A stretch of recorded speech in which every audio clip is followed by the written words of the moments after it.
Matthew Riley wrote The Great Zoo of China. Really enjoyed this book. It was very action-packed, breakneck speed. The chapters were short, and it just flew by. So there is a strong female lead in CJ.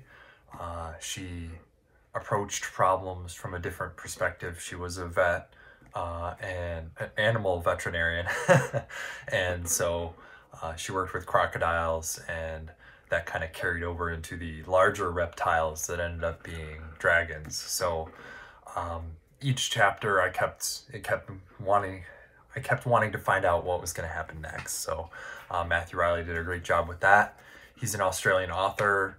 I liked his take on the global myth of dragons and that they didn't breathe fire. So that was really neat.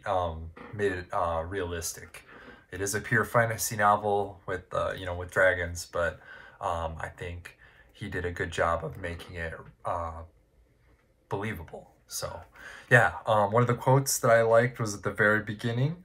American zoos are visited each year by more than 100 million people, a number that exceeds the combined attendance of all big league baseball, football, and basketball games. Yeah, thought that this was an interesting take in that someone not only discovered dragons, but then created a zoo around them and attempted to keep people safe.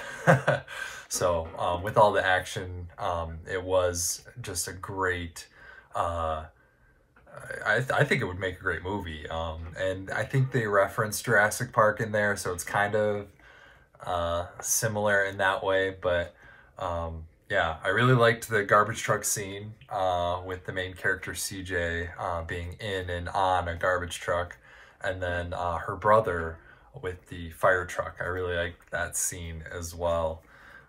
There was 442 pages and 7 evolutions. I think Matthew Riley did a great job giving you like a image with like, here is the part of the zoo that these sections are at. And yeah, it helped the story go, and I was able to picture it no problem. Yeah, all the character interactions seemed good. And yeah, I really enjoyed this book. So as always, buy your books used if you can.